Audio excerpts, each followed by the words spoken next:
हम लोगों को सत्संग सुनने का ये अवसर मिल रहा। जब जन्म जन्मांतरों के शुभ पुण्य कर्म संचय होते हैं,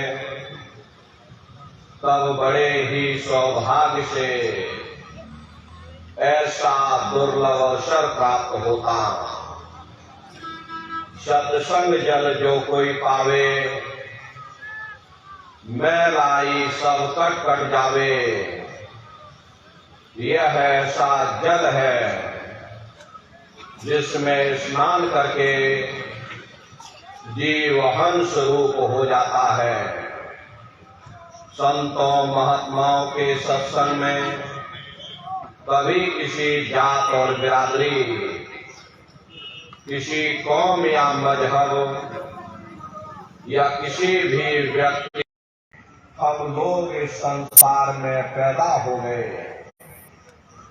बाद में जो औजार उस परम पिता परमात्मा ने बख्शे, मन बुद्धि और चित्त, उससे जब हमारे अंदर चेतना आ गई, तब हमारा नाम पड़ गया। कर्म के अनुसार हमारी जाति बन गई। धीरे धीरे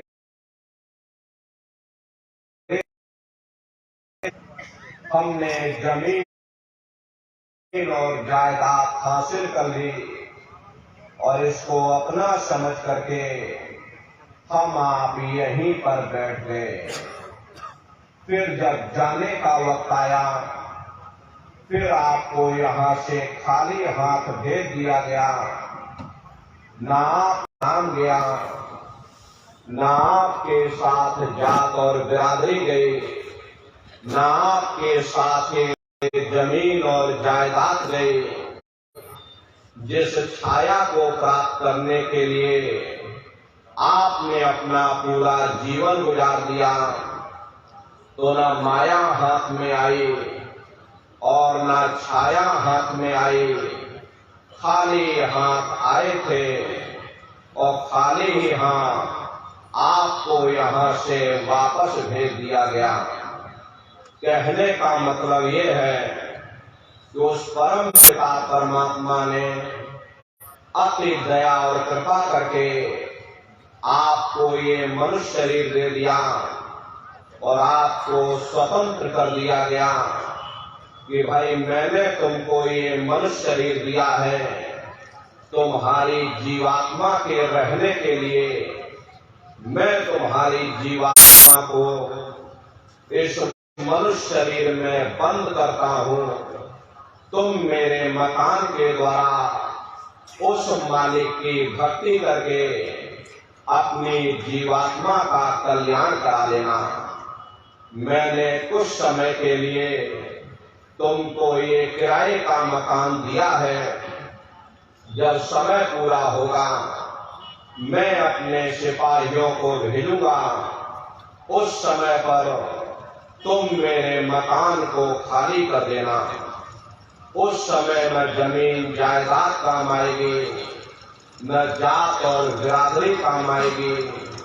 मन को, बुद्धि को, चित्त को और जीवात्मा को निकाल करके इस शरीर से बाहर कर दिया जाएगा।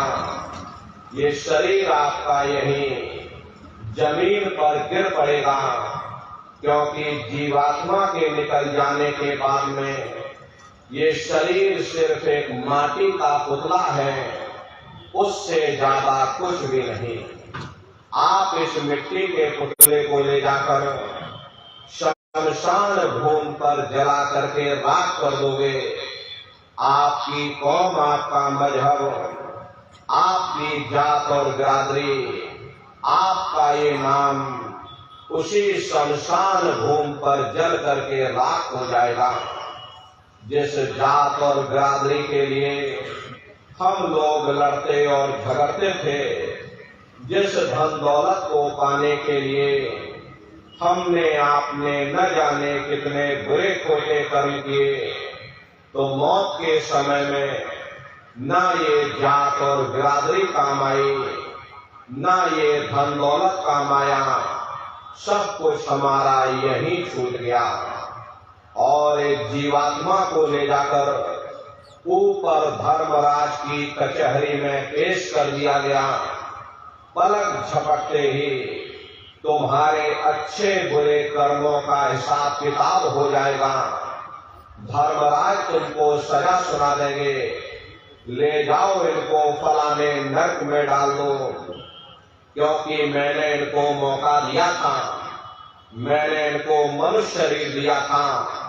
कि अब की बार गीता रामायण को पढ़ करके, उन धर्म पुस्तकों को पढ़ करके, किसी संत महात्मा की खोज करके, उनके बताए हुए रास्तों पर चल करके, उस मालिक की भक्ति करके अपनी जीवात्मा का कल्याण करा लेना। इस उद्देश्य के लिए मैंने इनको मनुष्य शरीर दिया था, लेकिन इन्होंने अपना उद्देश्य पूरा नहीं किया।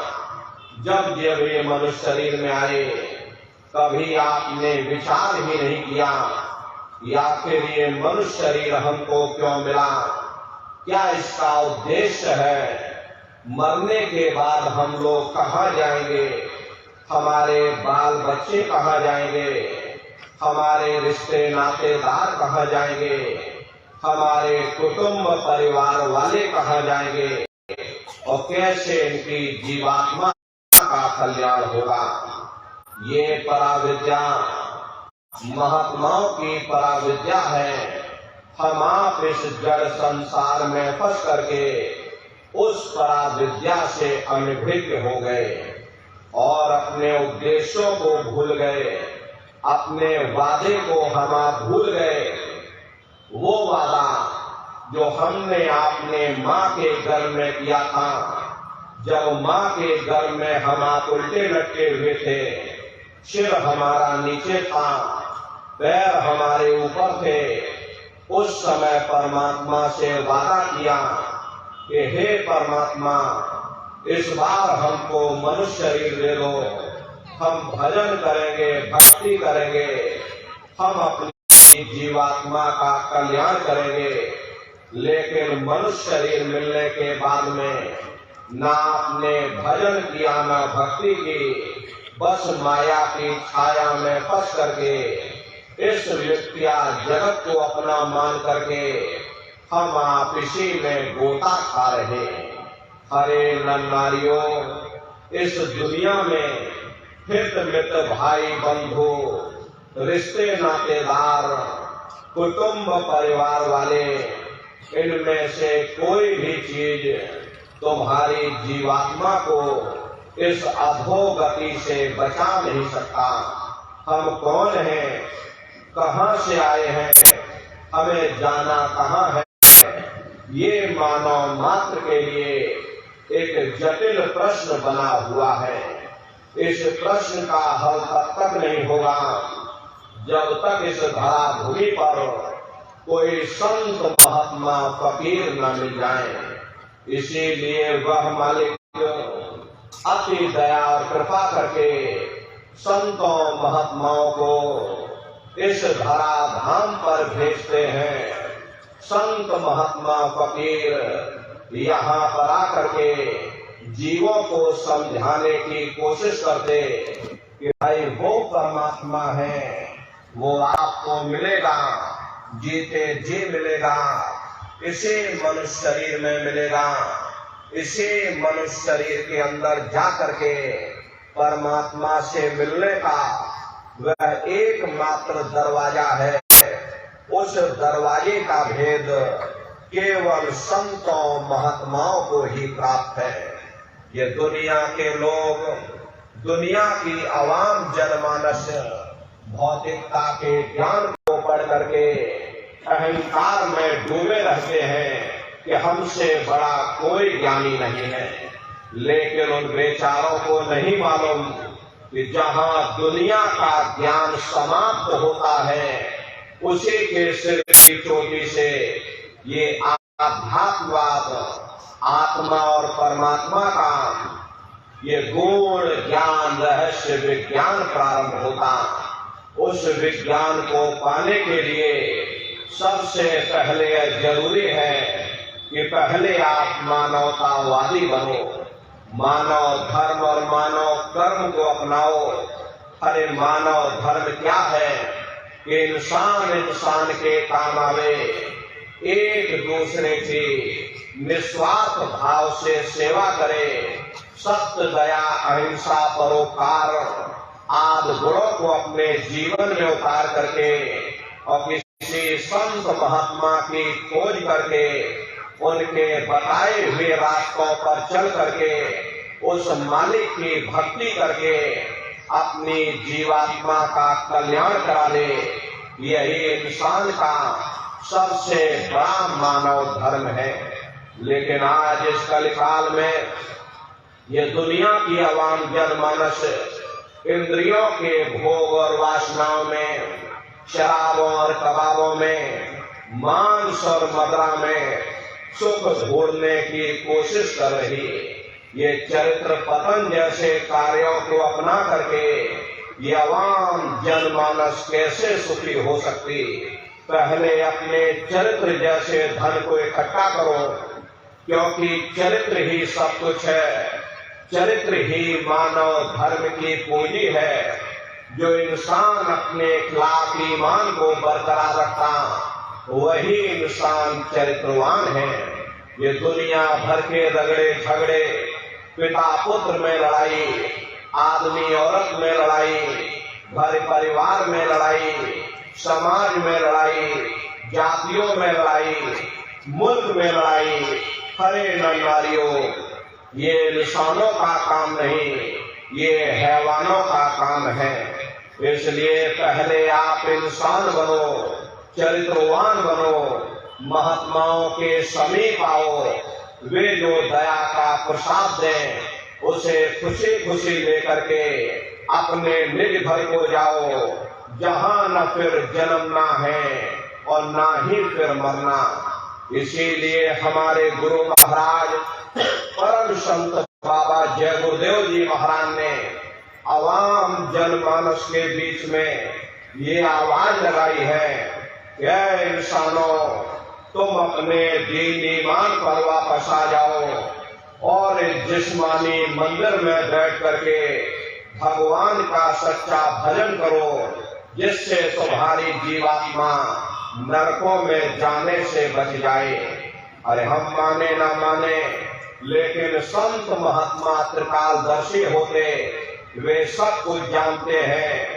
अगर हम उनके वचनों को मान जाएंगे तो हम लोग बच जाएंगे, नहीं तो खाई और खंदक में जाकर गिर जाएंगे। इसीलिए अभी वक्त है उस मालिक से सच्ची प्रार्थना करने का, खुदा के सामने अपने गुनाहों की माफी मांगने का, धर्म मजहब के नाम पर लड़ने झगड़ने का नहीं, जात और बिरादरी के नाम पर लड़ने झगड़ने का नहीं। हमने बहुत लड़ लिया, बड़े बड़े झगड़े और फसादे की, बड़ी बड़ी नुक्ताचीनी की, सिवाय नफरत के हमको क्या मिला?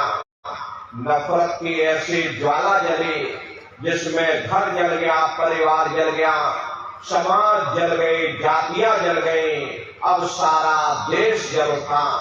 इसीलिए सारी मानवता बहुत थक गई। हर कोई ऐसी छांव चाहता है जहां उसे ठंडक मिले, शांति और सुकून मिले।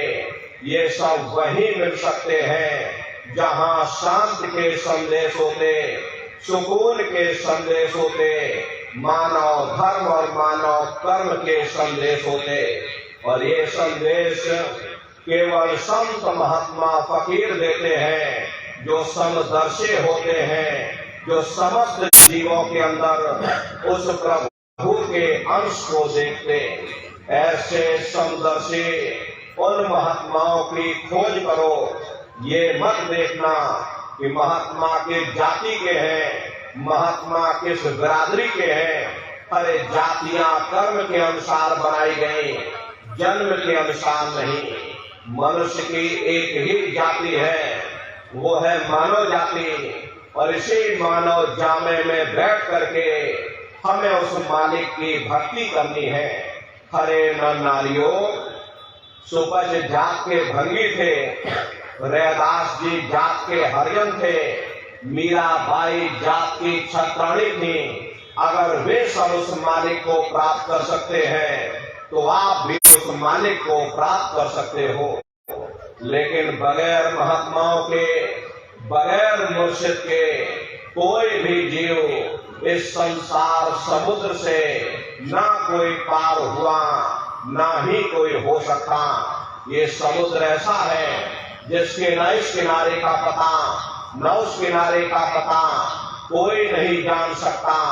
ये दुनिया कब बनी, कितनी बार प्रलय और महाप्रलय हो गई, लेकिन इतना जरूर मालूम है कि जिस दिन से दुनिया बनी है हम लोग यहीं पर भटका खा रहे।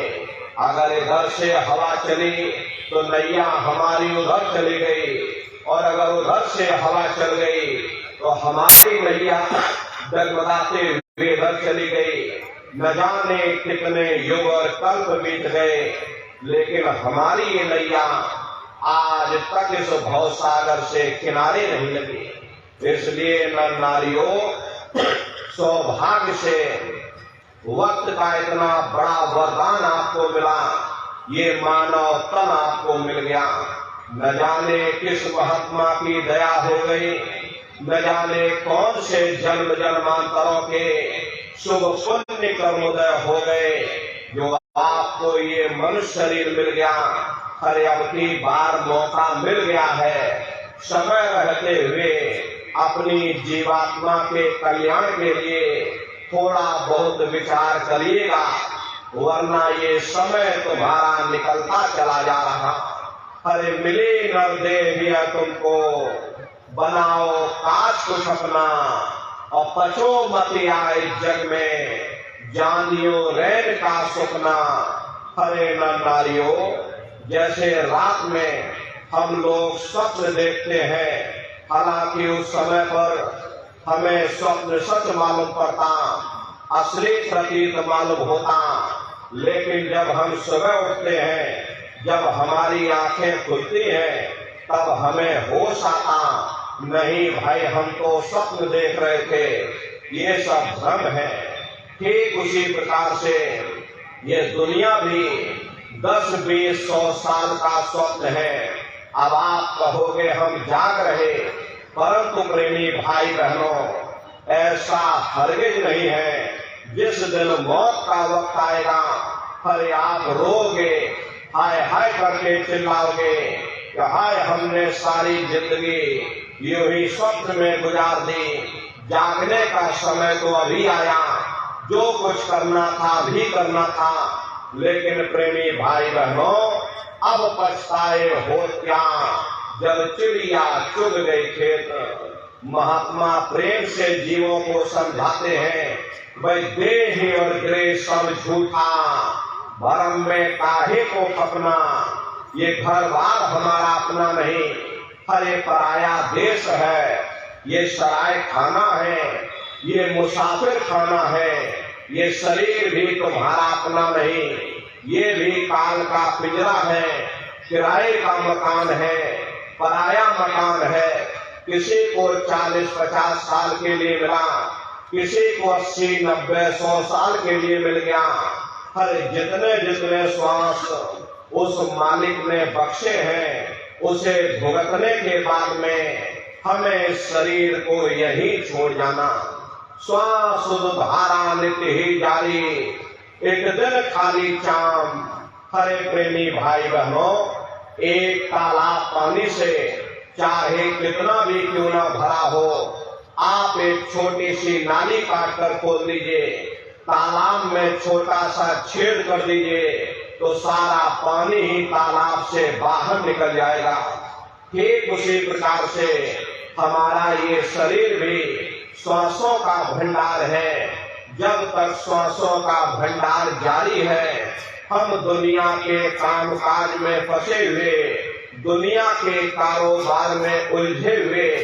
लेकिन जिस वक्त ये श्वासों का भंडार खाली होगा, अरे टेलीफोन खड़क जाएंगे, तार पहुंच जाएंगे, संदेश पहुंच जाएंगे।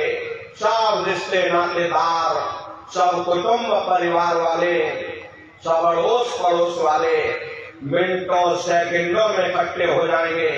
हरे प्रेमी भाई बहनों, मामूली कष्ट नहीं होता।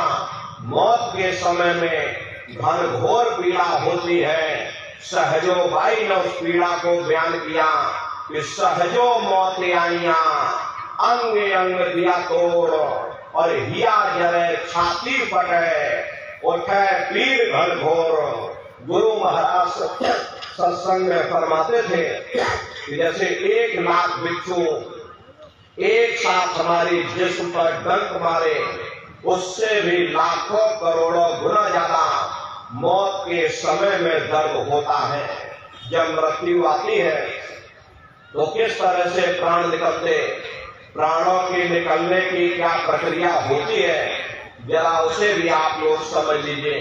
देखो प्रेमी भाई बहनों, जैसे संसार में महाप्रलय आती है, महाप्रलय के समय क्या होता, सबसे पहले पूरी पृथ्वी ढह जाती। ये पृथ्वी पानी में घुल करके और पानी बन जाती है। मानव सृष्टि की प्रलय एक बड़ी कयामत है और शरीर की प्रलय एक छोटी कयामत है। तो जैसे ही मौत आती, सबसे पहले गुदा चक्र टूटता है, सिमटत भांस श्वास उठ जावे और प्राण पति जब सिमट समावे। उस समय हमारी श्वासें रुक जाती, शरीर की चेतना पीछे सिमटने लगती। तो सबसे पहले गुदा चक्र ही टूटता, क्योंकि गुदा चक्र में पृथ्वी का वास होता। गुदा चक्र टूट करके ऊपर इंद्रिय चक्र में समा जाता। इंद्रिय चक्र में जल का वास होता, यानी जल ने पृथ्वी को घोल दिया। फिर जब इंद्रिय चक्र टूटेगा तो ऊपर नाभि चक्र में समा जाएगा। नाभि चक्र में अग्नि का वास होता, यानी अग्नि ने फिर जल को सुखा दिया। ये नीचे से सिमटाव होता है। फिर जब ये नाभि चक्र टूटेगा तो हृदय चक्र में समा जाएगा। हृदय चक्र में वायु का वास होता, यानी वायु ने अग्नि को अपने में समाहित कर लिया और इस तरह से वायु आकाश में उड़ गई।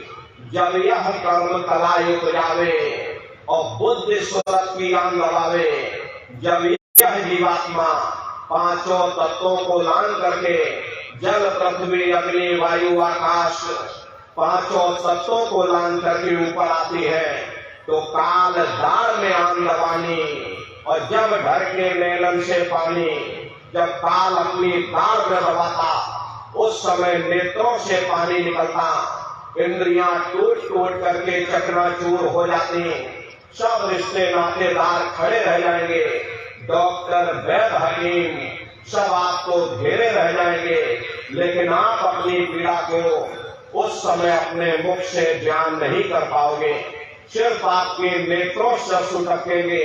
हर यमदूत आते हैं, प्राणों की डोरी को तोड़ देते और जीवात्मा को खींच करके इस शरीर से बाहर कर दिया जाता।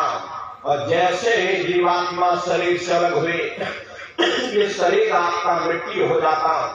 फिर इस मिट्टी को एक साथ अपने घर में कोई रखने को तैयार नहीं होता। आपके कितने भी सगे संबंधी क्यों न हो, खास नात रिश्तेदार क्यों न हो, लेकिन एक रात कोई घर में मिट्टी रखने के लिए तैयार नहीं होते।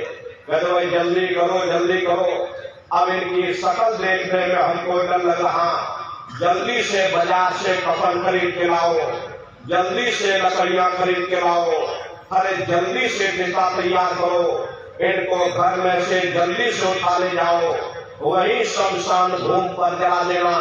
ये जो घर में इनके कपड़े लत्ते पड़े हुए, हर इनके कपड़े लत्ते भी उठा ले जाओ, वही शमशान भूमि पर जला देना। जिस बिस्तर पर ये लेटे रहे, ये बिस्तर भी अशुद्ध हो गया। अब इनकी छुई हुई चीज हमको घर में एक नहीं चाहिए, इसलिए इनका बिस्तर भी उठा ले जाओ, वही शमशान भूमि पर जला देना। लेकिन उसने कोई सोने की अंगूठी पहनी होगी, उसे धीरे से उतार कर जेब में रख लोगे। बस वही एक अशुद्ध नहीं होगा, बाकी सब अशुद्ध हो जाएगा। अरे महात्मा कहते हैं कि भाई कुटुंब परिवार मतलब का, और बिना धन पास नहीं जाए। ये रिश्ते नातेदार, ये कुटुंब परिवार वाले, ये सब स्वार्थ के संगी साथी। अरे प्रेमी भाई बहनों, आज तुम्हारी जेब में पैसा है तो सब जैसे तैसे तुमसे रिश्तेदारियां कायम कर लेंगे। आज जेब खाली हो जाए तो बेटा बाप को बाप कहने के लिए तैयार नहीं होता। आप रोज कचहरियों में मुकदमों का हाल देखते हो। यदि किसी पिता ने बंटवारा करते समय किसी एक बेटे को 1000 रुपया कम दे दिया या 1 बीघा जमीन कम दे दी तो बेटा बाप का दुश्मन बन जाता, उसे ले जाकर कचहरियों में खड़ा कर देता। अरे अपना यहाँ क्या है, ये स्वार्थ के संगी साथी, कोई तुमको याद करने वाला नहीं। 13 दिन बाद 13वीं मना दोगे, लड्डू पूरी पकवान बना करके खिला दोगे, फिर जाने वाले को कोई याद नहीं करता।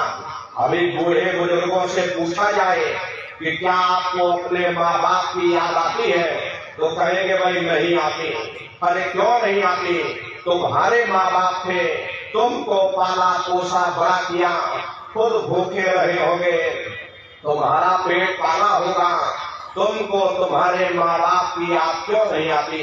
क्योंकि तुम्हारे सामने तुम्हारे लड़के बच्चे हो गए, तुम्हारे नाती पोता पंती और संती हो गए, इसलिए तुम अपने माँ बाप की यादों को भूल गए और नई यादों में बस गए।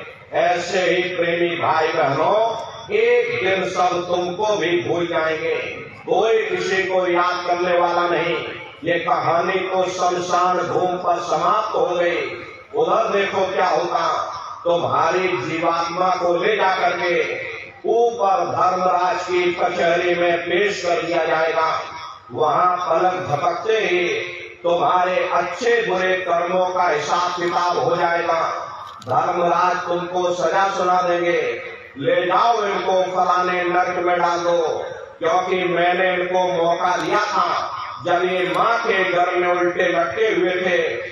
उस समय उन्होंने मुझसे प्रार्थना की थी कि मुझे एक बार मनुष्य शरीर दे दो, हम भजन करेंगे, भक्ति करेंगे। मैंने इनकी प्रार्थना स्वीकार कर ली, इनको मैंने मनुष्य शरीर दे दिया था और ये कह करके भेजा था कि भाई ये मनुष्य शरीर ये किराए का मकान है, ये तुम्हारा अपना नहीं है। अगर ये तुम्हारा अपना होता तो हमेशा तुम्हारे पास रहता। ये तुम्हारा अपना नहीं, ये मैंने तुमको कुछ समय के लिए किराए का मकान दिया। हाँ, तुम अपनी जीवात्मा को मेरे किराए के मकान में बैठा करके मालिक की भक्ति करके अपनी जीवात्मा का कल्याण करा लेना। मैंने कुछ समय के लिए तुम सबको ये किराए का मकान दिया, जब समय पूरा होगा मैं अपने सिपाहियों को भेजूंगा, उस समय पर तुम मेरे मकान को खाली कर देना। प्रेमी भाई बहनों, ये उस मालिक ने कह करके भेजा, भाई उस समय पर तुम मेरे मकान को खाली कर देना। लेकिन इस किराए के मकान में बैठ करके इन्होंने अपने कीमती समय को और श्वासों की पूंजी को व्यर्थ में बर्बाद कर दिया। मैंने इनसे कह करके भेजा था, भाई ये साफ सुथरा मैं तुमको किराए का मकान दे रहा हूँ, तुम जब भी मुझे लौटाना साफ सुथरा ही मेरे मकान को मुझे वापस कर देना। लेकिन इस किराए के मकान में बैठ करके इन्होंने अच्छे बुरे कर्म कर डाले। मेरे किराए के मकान को इन्होंने अपने कर्मों से गंदा कर दिया, इसलिए कर्मों की सजा इनको मिलेगी। ले जाओ इनको फलाने नरक में डालो। अरे महात्मा कभी झूठ नहीं बोलते। महात्माओं ने जब साधना किया, साधना करके जब ऊपर गए, ऊपर जा करके जब उन्होंने नरकों का हाल देखा, तो हमारी आपकी जानकारी के लिए उन्होंने धर्म ग्रंथों में लिख दिया कि लोह के खम्भ तपत के माही, और जहाँ जीव को ले चिपकाई वहाँ लोहे के खम्भे अग्नि से धड़क धड़क कर लाल हो रहे। ऐसे छोटे जीवों को उन खम्भों में चिपकाया जाता। जीव हाय हाय करके तड़पता है, तड़प तड़प जीव जुलम बुखारी और तपत